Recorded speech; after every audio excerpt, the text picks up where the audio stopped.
Assalamualaikum warahmatullahi wabarakatuh. Perkenalkan, nama saya Istofa Naura Khalida.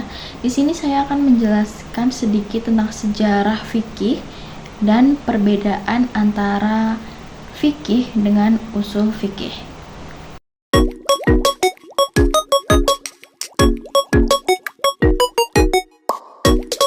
Yang pertama ada pada masa Nabi Muhammad SAW menjalankan kehidupannya berdasarkan ayat-ayat Al-Quran sebagai pedoman hidup manusia.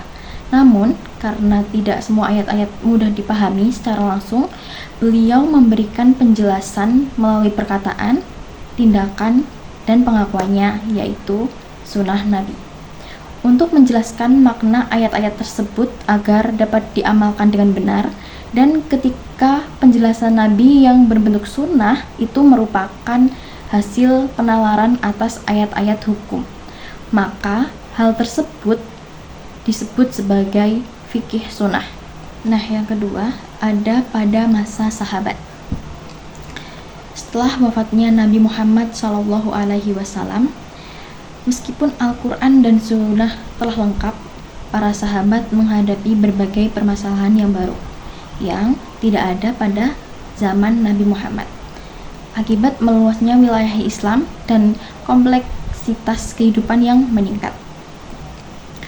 Untuk mengatasi hal ini, para sahabat melakukan ijtihad dengan bersumber pada Al-Quran dan hadis, serta mengembangkan metode-metode tambahan seperti ijma, qiyas, dan istislah.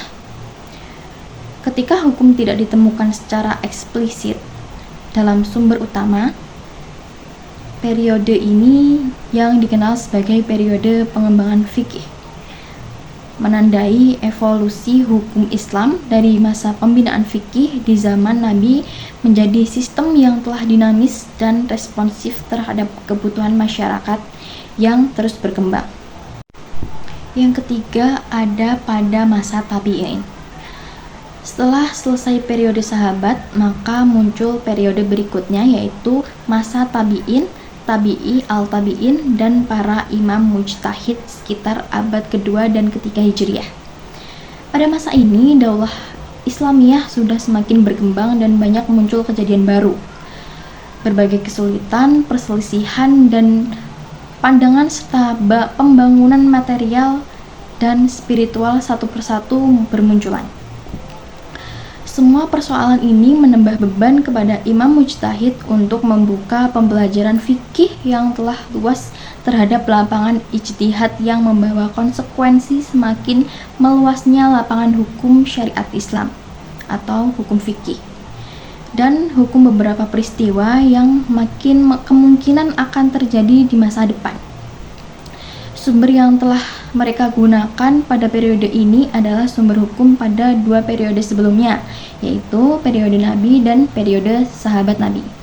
Jadi, sumber hukum fikih pada masa periode ini terdiri dari hukum Allah, yaitu Al-Quran, Rasulnya, yaitu hadis, fatwa, dan keputusan sahabat Rasul, serta fatwa mujtahid. Selanjutnya, pada masa imam mujtahid. Periode perkembangan fikih ditandai dengan kegiatan ijtihad yang signifikan, di mana para ulama mujtahid mengembangkan usul fikih sebagai metode sistematis untuk memahami maksud Allah dalam Al-Quran. Yang pertama kali disusun secara sistematis dalam karya Imam Syafi'i berjudul Al-Risalah. Para ulama juga mengembangkan terminologi hukum yang jelas untuk memudahkan umat Islam memahami syariat, seperti pembagian hukum menjadi wajib, sunnah, makruh, haram, dan mubah, serta pengertian tentang syariat, rukun, sebab, mani', sah, batal, halal, dan haram, yang kemudian disusun dalam kitab fikih secara sistematis mencakup semua aspek kehidupan, baik dalam hubungan dengan Allah maupun dengan sesama manusia dan lingkungan. Pada masa periode taklid, berakhirnya masa keemasan ijtihad ditandai dengan dua dampak utama dari pembukuan kitab-kitab fikih secara sistematis. dampak positif berupa kemudahan bagi umat Islam dalam mencari jawaban atas masalah keagamaan yang dirujukan terstruktur sesuai mazhab.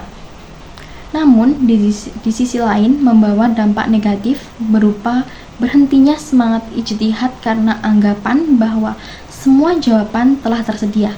Akibatnya, kegiatan ijtihad menjadi terbatas pada pengembangan dan penjelasan kitab yang sudah ada. Kitab fikih diteruskan antar generasi tanpa mengkaji kritis, dan banyak ketentuan fikih lama yang sulit diterapkan karena perbedaan kondisi zaman. Sehingga fikih kehilangan daya aktualitasnya dalam menghadapi masalah-masalah kontemporer dan tidak dapat mencegah berbagai persoalan baru yang muncul. Yang terakhir adalah reformulasi fikih Islam. Reformulasi fikih Islam berupaya untuk memperbarui dan menyesuaikan pemahaman serta praktis hukum Islam agar lebih relevan dengan konteks sosial, budaya, dan kebutuhan masyarakat modern. Proses ini melibatkan beberapa aspek, antara lain interpretasi ulang teks-teks dan sumber-sumber hukum Islam dengan mendekatkan yang lebih mendalam, serta mempertimbangkan pengubahan zaman dan kondisi masyarakat. Selain itu, pengembangan metodologi baru dalam pengambilan keputusan hukum, serta penggunaan ijtihad yang lebih fleksibel dan responsif terhadap isu-isu kontemporer juga menjadi bagian penting dari reformulasi ini. Dialog antar mazhab mendorong kolaborasi untuk menemukan solusi terhadap masalah-masalah yang dihadapi umat.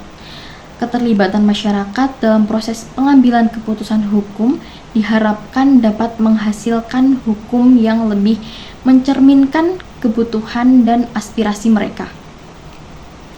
Keadaan demikian mendorong para pemikir muslim untuk menempuh usaha reaktualisasi hukum yang dapat menghasilkan reformulasi fikih yang baru, sehingga dapat menuntun kehidupan keagamaan dan keduniaan umat Islam sesuai dalam persoalan zamannya.